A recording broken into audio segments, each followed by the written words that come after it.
Welcome back to our NALCS Summer Championship, coming to you from Seattle and the hotbed of gaming action, PAX Prime.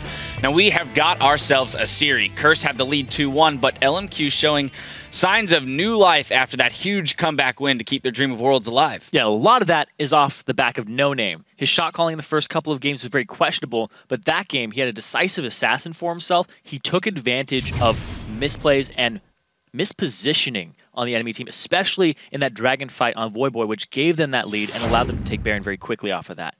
But over on Curse's side, right, they're still just one game away from closing the series out. So the question here probably, what do they do to prevent LMQ from building on that win? I think it really heavily relies on Dom. He's mechanically playing Elise really well. I don't think he'll get Nunu again, but as long as he doesn't get kind of greedy for objectives with Elise and just stays landing those cocoons on prime targets, I think they'll win pretty handily. All right, well, I'm excited to see this Game 4. Find out whether or not we're going to Game 5. We're going to toss it right over to Freak and Kobe to take us into the game. Thank you very much, Dash. So, Kobe, we've definitely got a series on our hands. 2-1 now for Curse. Seems like LMQ have managed to not go on tilt. Good for them here. And, yeah, the question comes down to, as you're kind of pointing it out, the Jenga blocks, right? Like, is it all about Voyboy getting Yasuo? Is that the only thing that works for these guys? I don't think it's so much on the champions, though. I think a lot of it has to do with the cleaner team fighting that LMQ actually brought this time around. Yeah. They really executed it much, much better this time. And they had the Maokai, the Yasuo, such good combos for team fights. And then NoName playing his Kha'Zix very, very well, jumping in and out. One thing that's also sort of held the same throughout the entire series is that both teams are like, Dragon's alive, let's 5-on-5. Yeah. Like every single time. So you might want to bring a 5-on-5 team if there's going to be so many fights. Exactly. Like, even though Zed's been picked up twice now, this premier split pusher that literally no one could duel on either side, the Zed still shows up into the 5-on-5 team fight and that team loses the game. Now twice in a row, right? Yes, the Yasuo, the Maokai, things like this are winning team fights here, and the fact that you're just only seeing 5-on-5s should maybe make you tailor your composition. Again, like, we also see a lot of skirmishes, though. So some of the skirmishes do turn into 5-on-5 eventually because everybody moves up there. So that is a good point. But yeah, basically, fighting of all kinds all the time.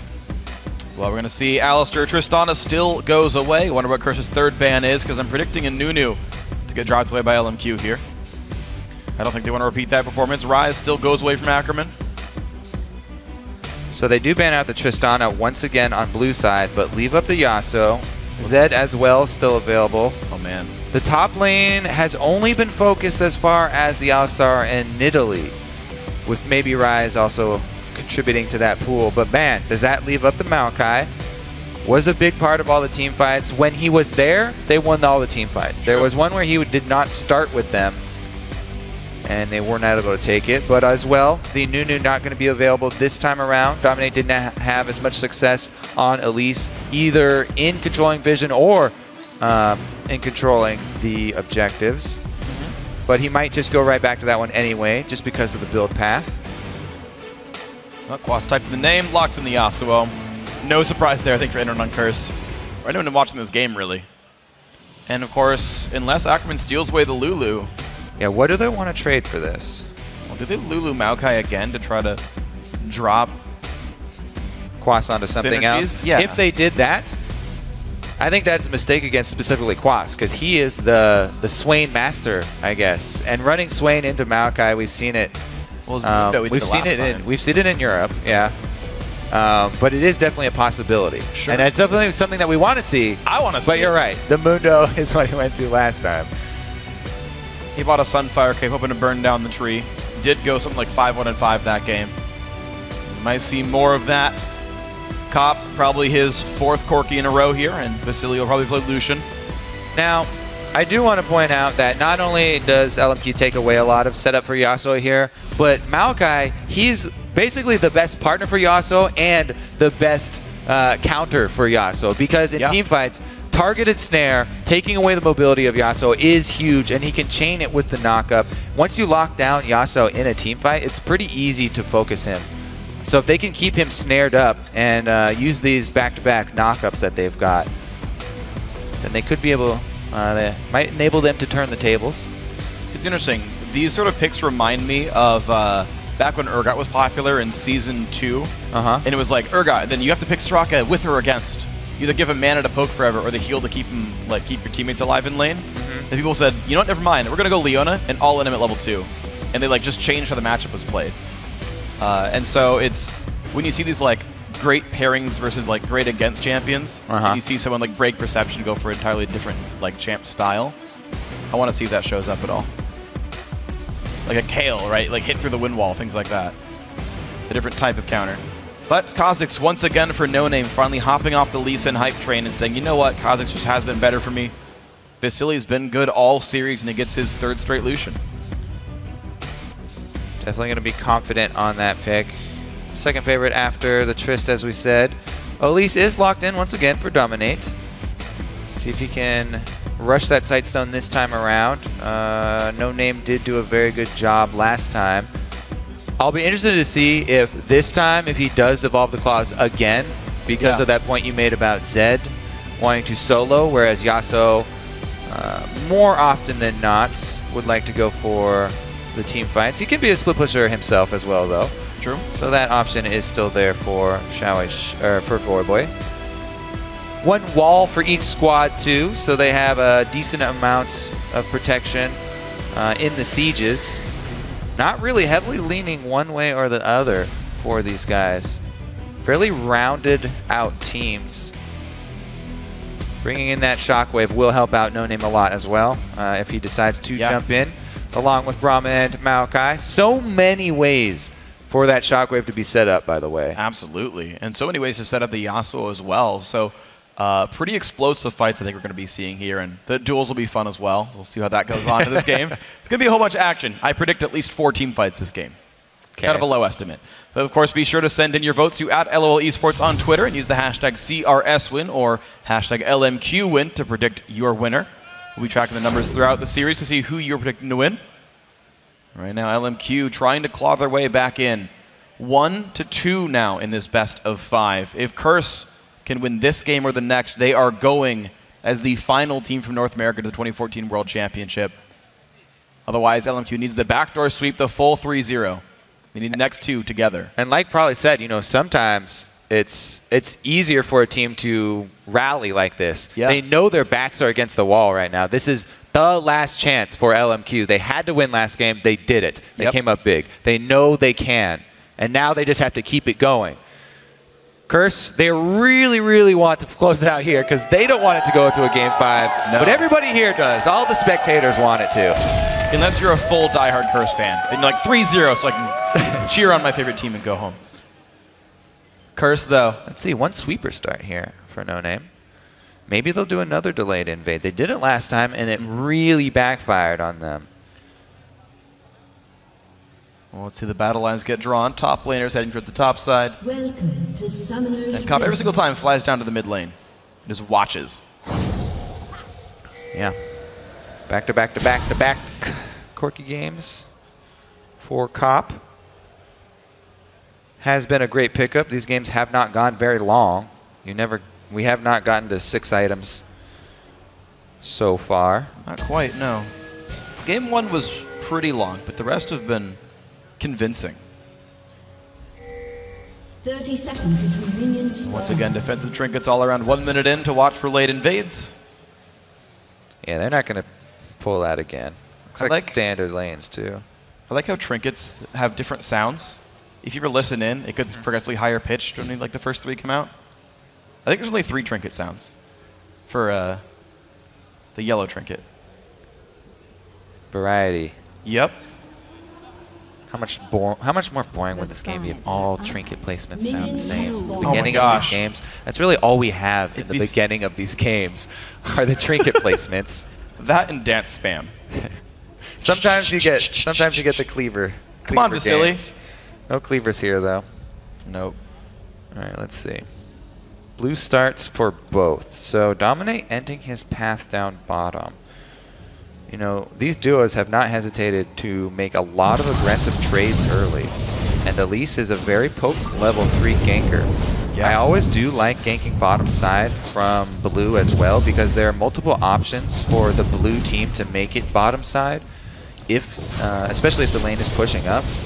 a lot of the dual lanes just for the tri-bush. And so you can actually exit through the top side of that river, get into the river, and hug your wall all the way down for a really good position on an early bottom gank.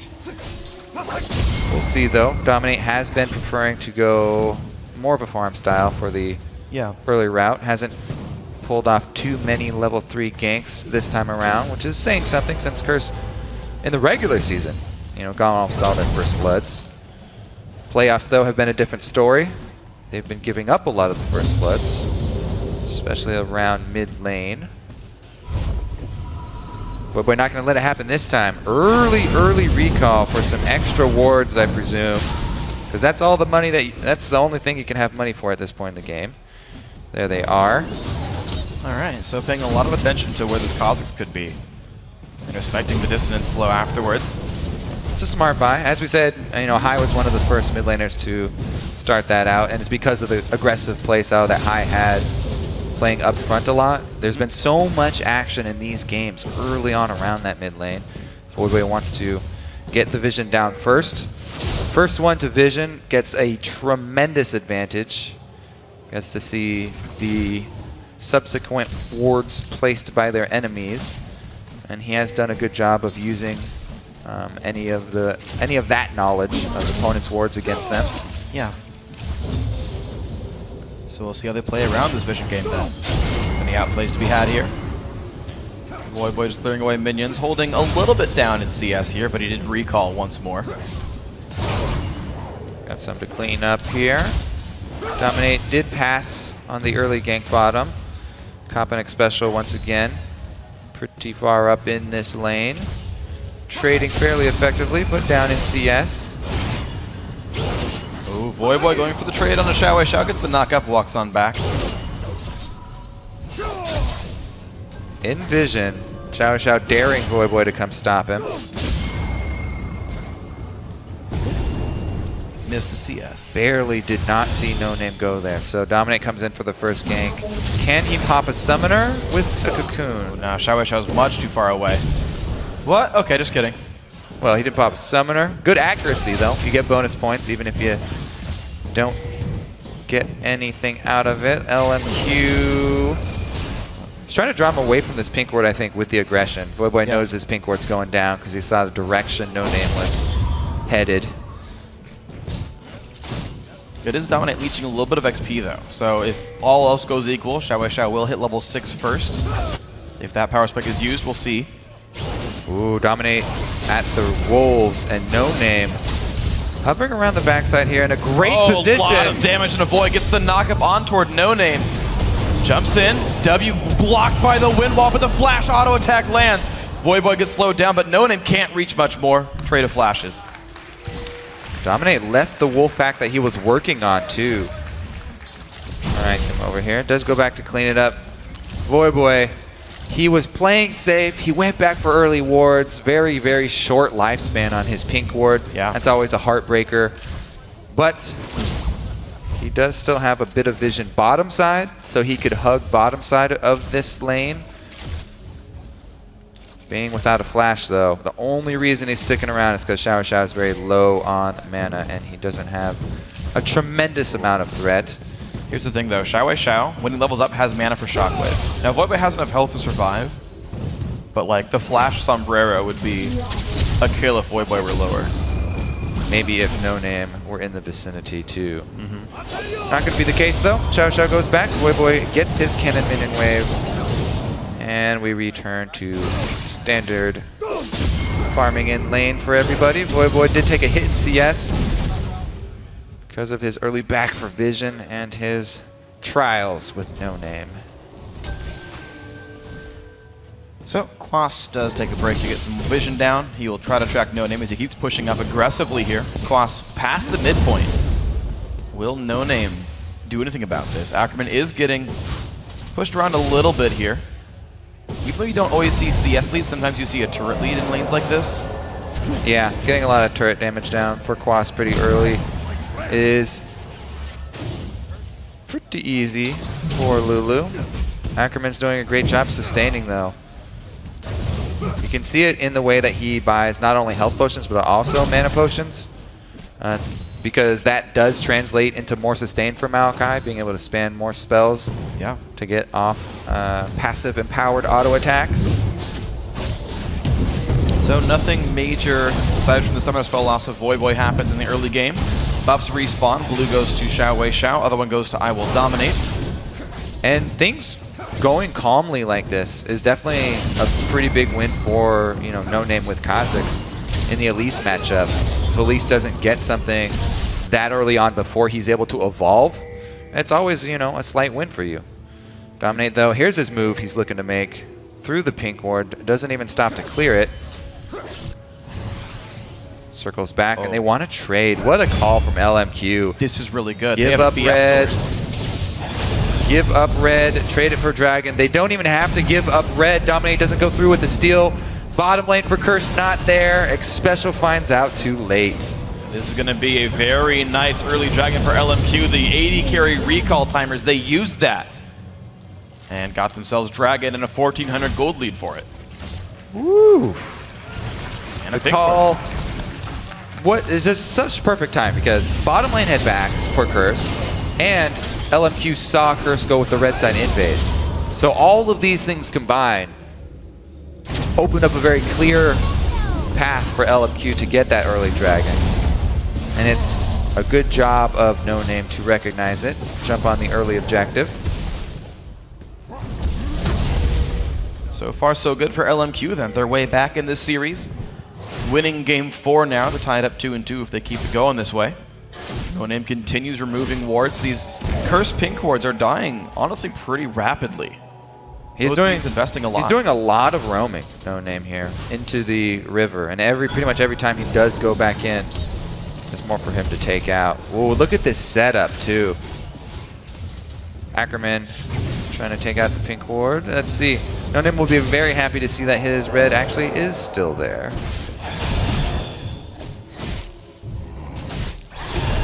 Does on top of a ward, so at least Curse gets the timer, but it's a basically unanswered dragon came in for LMQ a little while ago. Now, Curse playing that sort of farming style on Elise, not getting much for it. Quas goes back to the top lane, but is suddenly actually behind in minions against Ackerman. So that match has been going better and better. The mid lane also going well for LMQ. This Orianna pickup doing nicely. And Vasilii's winning his lane 2 against Cop. Down the line, LMQ are outperforming. They are 100% outperforming so far. The momentum's still with them from that last game. The early dragon, very easy for them, which means that for the second dragon, where they really want to fight, they'll get to use the gold lead, try and force something out of Curse. And it really puts Curse in a hard spot. Makes them try and get down the early vision, see if they actually want to contest it, because second dragon is a much better fight for Maokai as well. Lucky for LMQ, you know, top laners didn't even have to come fight for that. Quas getting a little better this trade finally. Both, actually only Quas burn teleport. Ackerman still has his in case he wants to turn something around. Dominate again a pink ward in this brush. Will make his trip up here unspotted. NoName, though, is on the same clear path here. Going to be in the vicinity for a counter gank. Fortunately, actually, for Curse, they don't decide to go for that dive. All right, 1,600 though. Gold's actually going slightly up for LMQ over time in the laning phase. See how this Twisted Advance sets up the gank. It would still be difficult to pull off and get more than a flash out of this, even if they were able to land it. But Quas does have no ulti, so that's at least a nice bright point for LMQ. Or it expires before they're able to kill it. I don't know, I really like lane ganks for Kha'Zix Maokai lane. Just because it's, you know, post level 6 for Kha'Zix and he can use the speed and invisibility from his ult. It's really all you need in one of those lanes with Maokai. They don't decide to pull it off though. Dominate again, working for the vision control. Gets one behind the red buff. And so we're watching the 11 CS lead Vasilii here up against Cop. Basically 10% up here. And He's been one of the star performers of this series. Repeatedly doing very well, his Lucian especially. It's been hard for Curse to keep him down, and I do like the build. It's basically one of the crit builds, very auto-attack reliant. But because he's such a big damage source, because Ackerman is repeatedly playing tanks, I think it's the right choice, sort of. He's not so much a mid-game power spike, but a team fighter. Here he is. Maybe they will go for the lane gank. NoName coming in. They get the combo down. Can he gain range? Quas gets the ulti. NoName does not land this low thanks to a flash from Quas, but it is still a summoner spell lost. Maybe a little rushed, but they did get a summoner spell out of it. Kha'Zix's not able to get into the side bushes. The lane was pushed up fairly far. Man, constant ward clearing here from both teams. Not many champions have gone down, but a ridiculous number of wards have been cleared. Yep. Everyone stopped cheering for them.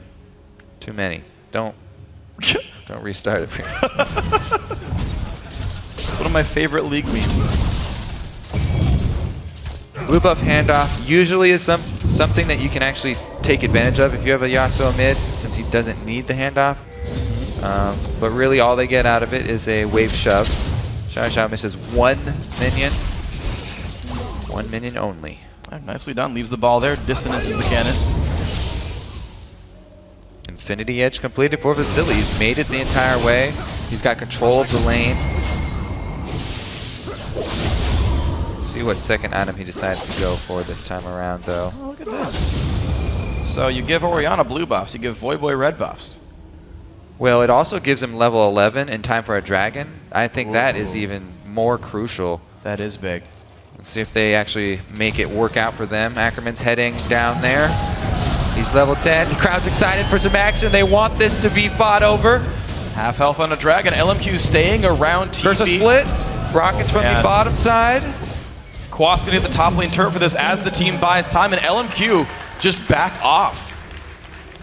Advantages slowly going in Curse's favor the longer LMQ wait. Since they committed to this, they have to force. Oh, the flash engage, the multi-man knock-in with the shockwave hits as well. Voyboy dies before he can act at all. First blood to Ackerman. NoName gets out safe. Dominate cannot chase that kill down, and more kills start coming in for LMQ.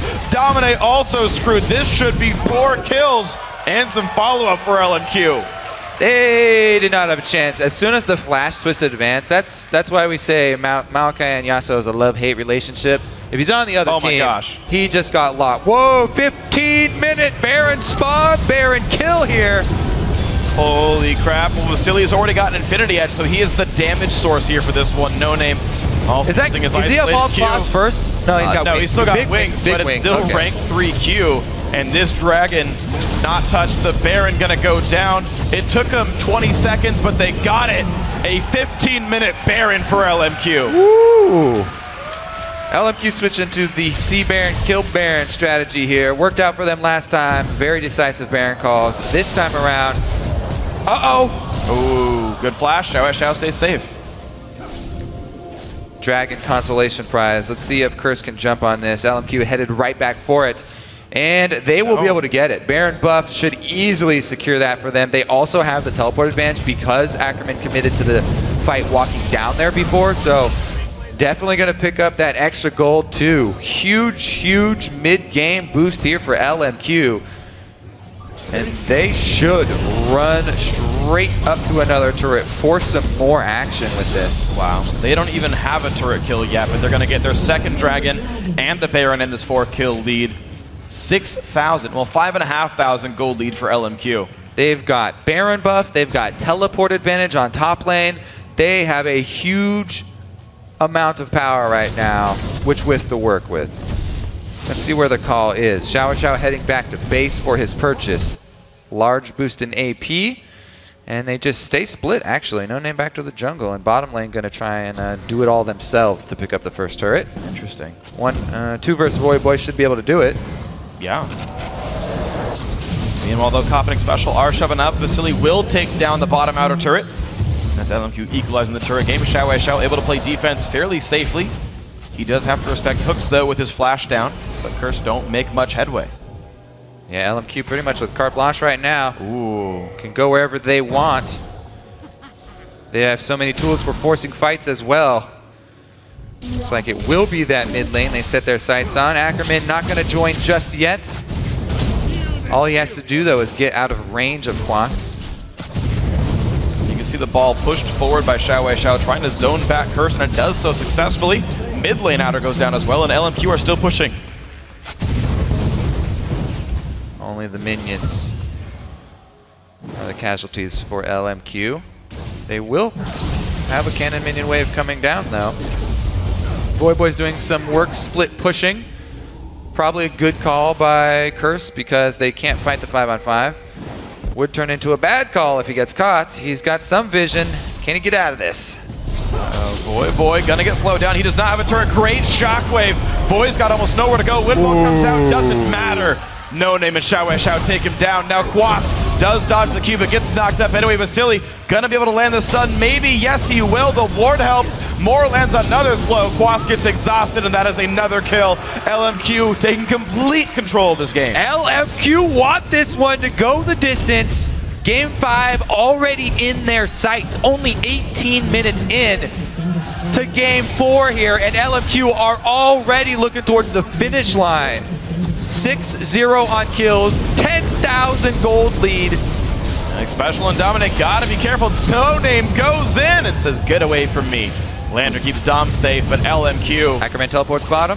Oh my gosh, not quite in range. Top lane under fire though. Vasilii's gonna grab turret number 5. They got 5 turrets in 3 minutes. 15-minute Baron. Yeah, I don't see that every day. No. But man, what a move from LMQ. They definitely earned this one. Curse fans starting to get worried here because such a strong back-to-back performance here from LMQ, making their resurgence. We'll see though, still early in the game. They have to close it out. And Voyboy did get his Yasuo this game, it just wasn't. Well, you know, like we said, there's so many things from camps like LMQ brought. But Yasuo's biggest strength, you know, aside from knockups, is the mobility that he does bring. Take away mobility, and he did not get to do anything in that fight, by the way. No, he didn't. Flash twisted advance from Ackerman into the ulti from Moore. He was almost dead before he even had a split second out of CC. Yeah. I mean, that's just kind of the point, though, is that there is so much complexity to this game, right? There is so much to consider other than first pick X champion, win the game. Some would believe that's all it takes. Voyboy here does have Quas Red team's turret. in the backpack. All right, Ackerman in a 1v2, but his team is joining pretty soon. Glitter lands miss. And he's still on the retreat. There's the knockup. There's the ulti, and Ackerman at 600 health. Here comes NoName Whimsy. The blast and shielding keeps Ackerman alive. This is now horrible for Voyboy and Quas. Vasilii comes in with double buffs. Culling doesn't do much with the flash in. NoName gets the slow. Dodges the tornado. Voyboy gonna be falling. And now can Quas get away? Looks like he's gotten the root in. Does not get slowed. Ulti. Nope. Lantern. They get a turret out of it. Cost them their leader's health, though. Voyboy goes down. 1 kill for mid-outer turret. Curse will take that. They're definitely on their back foot here. Anytime that LMQ are spent not pressuring, and anytime that they can have LMQ running around the map chasing is great for Curse, because they want to buy time. And they did get some global gold out of it. So Voyboy and Quas able to take up the time of all 5 members for a while here. But it is a very, very small prize for Curse. They've got a long way to go to come back. 1 foot in front of the other, though. Well, they're going to put their feet right in front of the mid lane tier 2, though this will be dying rather quickly. The Dragon's up for them in 40 seconds, but for now, turrets and minions are their focus. Will they go for the dive here? Shockwave ready. Delivery system available. Hook onto more Cocoon as well. The Flay, the minions are almost dead, but not quite, so no turret shots help. LMQ are able to walk away with their lives. Yeah, a lot of health bars lost there. Big chunk taken out. Curse got him on the run, but they have to be very careful. They're playing with a very, very dangerous animal here. Uh-oh, here he comes. The fight is engaged. Shockwave picks up 1. The battle goes in 2 for 0 so far as Voyboy falls. Nice knock it from Quas. but it's still a 2 for 0 for LMQ. That should probably be another objective for LMQ. Moore is the only one really too low to continue. Looks like they're recalling, though, in time for Baron. No, they're going to just do Baron. Double sweepers. Triple sweepers. Wasted. There are no Luckily wards there. for them, it doesn't matter. And a fourth one used on Baron, but there was no vision in the first place. This is going to be a rapidly dying Baron.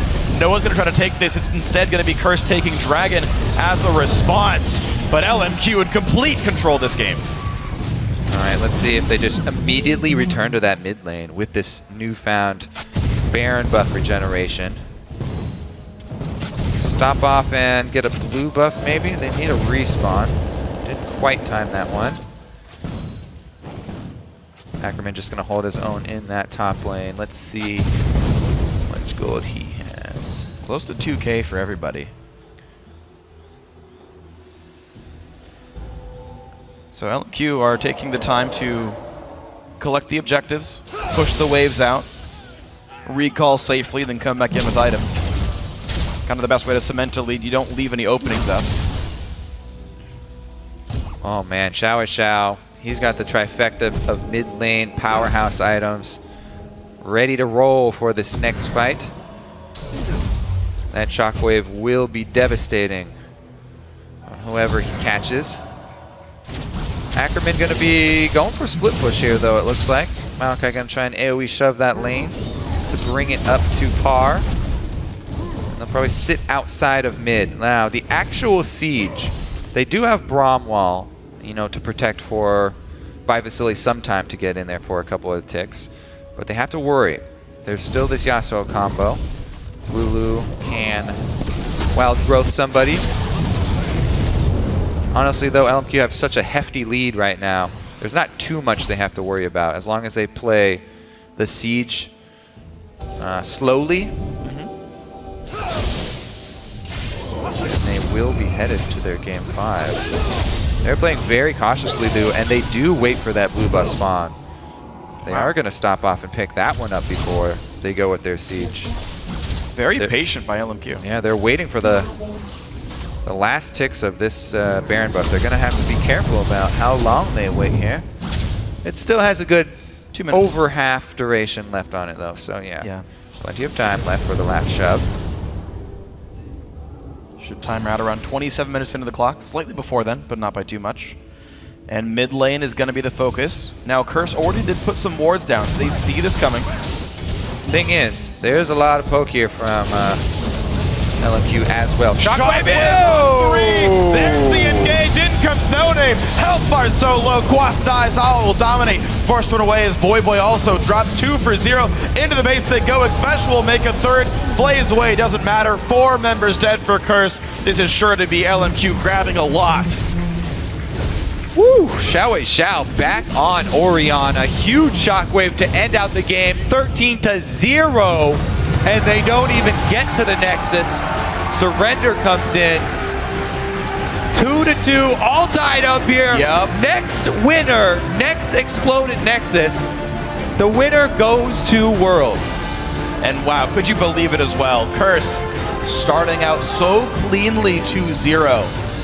LMQ stay on track. They push it back through, and they take the next 2 games down. Now, I don't even know what mindsets are like anymore. Well, they've got to be good for LMQ because coming out and losing the first two games, it feels so good to make the comeback and actually be the team that recently won the last 2. And they also defeated Voyboy's Yasuo. So even if that was a mental block, they've taken that out as well. And even still, you've got XiaoWeiXiao, who's finally shown more scary team fighters. I'm glad he went for Orianna, by the way. It was, I think, a pretty big factor. His shockwaves were great so far this game and helped him kind of clinch team fights. And you still have to fear his Yasuo, though. You have to fear his Orianna still. We've really yet to see teams heavily change their ban strategies. We've seen him add 1 or 2 champions to the pool, but like never, like, you know what? Never mind top lane bans. Just ban out Voyboy or just ban out XiaoWeiXiao. And I wonder if that is the right call, though. I think some jungle focus is actually in order. I'm not just saying that because I focus on it a lot. The Kha'Zix has been an issue, but really Elise has been a detriment more so than Kha'Zix has been a big issue. I think if Dominate could take away Kha'Zix, he has performed very well on that champion too. And it would also put NoName back on maybe something like Lee Sin where he has struggled himself. So maybe this Kha'Zix is worth fighting over more. I think I agree actually with this one. We're going to see what kind of changes are made in Game 5 here. But for more on the epic back and forth series, let's send it over to Dash, Zyrene, and Prolly. Thanks, Freak. And things are looking pretty scary right now for Curse, regardless of the fact that the series is 2-2. Yeah, I think that LMQ look back to the LMQ that we've grown to know and love over the season, and I think it's the most commanding performance that we've ever seen in an early game. That was the biggest gold lead at 20 we have seen all summer long. We pointed it out in the previous segments that NoName needed to step up his shot calling, but just in general that LMQ did need to get back to that point of being on the same page where we're used to seeing them engage a team fight and everyone goes in. We saw that displayed in this game with some of the early fights that gave them such a huge gold lead. Although I want to look at the mid lane though, because probably you had mentioned that one of the strategies LMQ might consider going back to is get XiaoWeiXiao onto one of those farm-heavy, team fight-oriented champions. It's exactly what they did by putting him on Ori. Yeah, I mean, if you look at the matchup, like, Voyboy's always been known as an assassin player, and then XiaoWeiXiao is always known as a big farmer and team fighter. Yeah. So kind of matching, with Zed and TF, like assassin versus assassin mid, Voyboy's going to win that because that's where his strengths are. But you see XiaoWeiXiao on Yasuo or on Ori, he gets huge CS leads and big team fight plays, and I think that's what they need to keep going for. Yeah, and I remember watching him through Challenger. Every time he's on Orianna, it was just crazy. And then when he plays Twisted Fate, it's like, okay, when he gets his Zonias, then he can make a play. But then when he was in the LCS and playing Twisted Fate, it still wasn't as explosive. Something else that I want to touch on is what Kobe pointed out way back at the beginning of the game with the Maokai pick into the Yasuo as being one of those champions that either works great with Yasuo or against. And we saw that displayed in this game as Voyboy was kind of rendered useless in the team fights. Yeah, I think the root on him really hurt them, but I also think the fact that they first rotation or first round picked the Braum as well as the Maokai was huge because you can't give Curse, Yasuo, and Braum again. It would completely shut down Vasilii's damage output. Let's take a quick peek at one of those fights where Maokai did have a fantastic engage onto the Yasuo. We're going to go about 14 minutes into the game. On the bottom side of the map, Zyrene, take it away. Yeah, so this pink ward right here, they actually pulled them all the way in because they created a power vacuum. Cop is on the bottom side poking. LMQ made a feint towards him, and then Ackerman went all the way around, and he engages here on Curse. We're going to roll the clip out. He twisted advances onto Voyboy with a flash. Then the Orianna ball comes through off of the knockup, so Voyboy has no chance to get out of this shockwave, and they instantaneously blow him up. Meanwhile, Quas, he was top. He got the top lane turret, but then he TPs into the fight. But by the time that he actually comes through, Voyboy's already dead. So his knockup is not going to help them out. He isn't able to get the wild growth off. Yeah, and the thing is, Cop wasn't actually in that fight either. Yeah. Like, Cop was too far. And yeah, the LMQ engaging on Yasuo was perfect. If they hadn't done that, the fight would have been really rocky, but they knew they had to get to Yasuo. But looking at Curse, the Dragon was uncontestable. They didn't have correct vision on it, and they had a terrible team, or a scary team fight. Like, Orianna is, come on, menacing. You don't want to deal with that. They actually had positional advantage over LMQ, though, and I think they tunneled too hard on the Dragon again. If you watched, Quas was top lane 1v0, and they actually were hovering around mid. Curse was hovering around mid, so if they decided to push mid and push top simultaneously, what would LMQ do? That they weren't close enough to get to mid turret, and then they'd have to back to get to the top tier 2. So where was, Curse's decision-making? They needed to quickly decide, we shouldn't fight this, let's just go for turrets. If they went mid, though, Cop was so far removed from the fight that I think LMQ would have barreled down the mid and tried to flank around them as a 5 versus 3. I mean, still try to force I guess you do still have the option, though, there to go for that 1-3-1 and say, fine, you want to go 5 mid, if we'll Cop go went bottom at that point. Yeah, we'll go 1-0 in the side lanes. The one tiny little nitpicky thing to point out there is the fact that Voyboy didn't have vision on the Maokai in that that banana bush down to river as LMQ had it pink warded. So it was a pretty perfect ward placement in order to allow for Ackerman to have that flash engage. This is actually the second time Ackerman does a little sneaky hide in the bush thing. I guess it's a tree thing. He did it earlier in that game where he sits in a bush and Elise would walk by and he just twist advance onto Elise and give Yasuo a free ult. Oh, that was last game. But he knows how to do these like sneaky, I'm going to sit in a bush and you won't know I'm here kind of thing. And then, of course, we have to talk about the 15-minute Baron call. That came right off the back end of that fight. Man, when that happened, I was like, yeah, it's LMQ. This is the LMQ that we've seen pretty much all season long, where they were in the contention for that first place majority of the weeks of the summer split.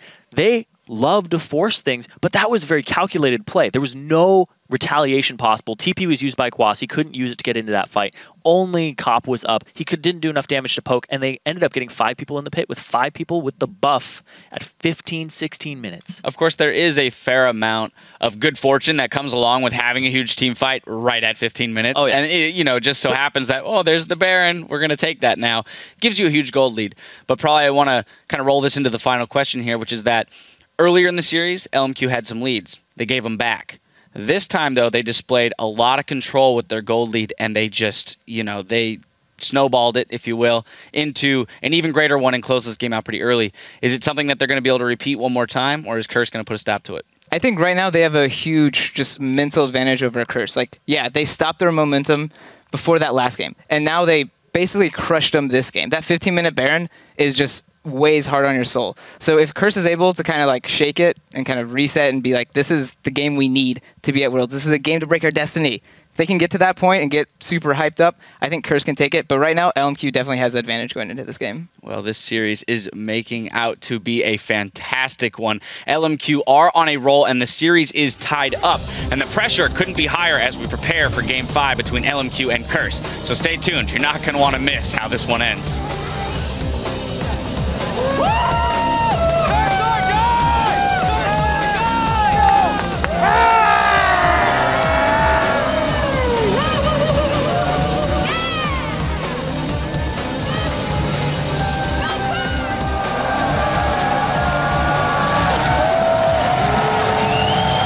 Flash engaged, the multi-man knock-in with a shockwave hits as well. Voyboy dies before he can act at all. First blood to Ackerman.